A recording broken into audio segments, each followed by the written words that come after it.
Plaka to niewielka kreteńska miejscowość rybacka położona około 5 km na północ od Elundy. Turyści w miejscowości znajdą spokój, niezatłoczone żwirowe plaże i dobre greckie jedzenie w licznych restauracjach. Jednak przede wszystkim turyści przyjeżdżają tu, aby stąd wyruszyć w podróż na Spinalongę.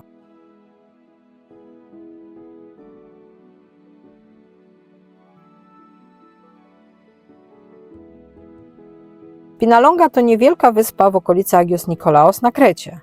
Dlaczego jest tak wyjątkowa? Kryje się w niej niesamowita historia. Była domem dla chorych na tron. Miał być to rodzaj izolacji przed resztą społeczeństwa. Dzisiaj setki turystów dziennie odwiedza wyspę, by poznać tę historię.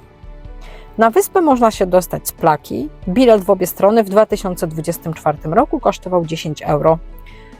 Rejs trwa poniżej 10 minut, łódki wypływają regularnie, na miejscu można spędzić tyle czasu, ile się chce. Można dopłynąć też z Elundy. Rejs jest nieco dłuższy niż z Plaki oraz z Agios Nikolaos i to jest najdłuższa trasa, jeśli chodzi o dostanie się na Spinalongę. Z racji tego, że wyspa jest kamienna z niewielką ilością roślinności, na Spinalondze jest bardzo gorąco. Należy pamiętać o zabraniu nakrycia głowy i zapasu wody.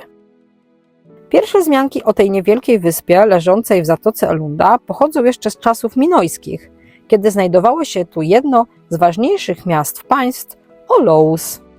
W XVI wieku Wenecjanie wybudowali na wyspie twierdzę, która zyskała przydomek niepokonanej. Gdy w XVII wieku Turkom udało się zdobyć Kretę, fort na Spinalondze pozostał poza ich zasięgiem.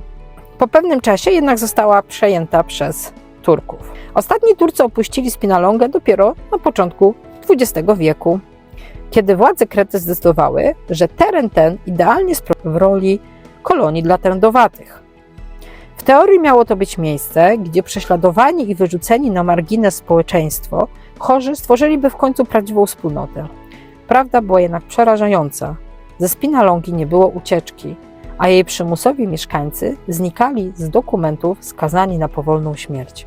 Wędrując po Spinalondze możemy zobaczyć, że ludzie ci stworzyli sobie tutaj swoje własne miasto. Żyli z dnia na dzień, brali śluby, rodzili dzieci, ale także i umierali. Ostateczne naciski z zewnątrz doprowadziły do zamknięcia leprozorium na wyspie w 1957 roku i od tego czasu wyspa jest niezamieszkalna. Odwiedzając Spinalongę, miejcie w pamięci tragiczne losy jej dawnych mieszkańców.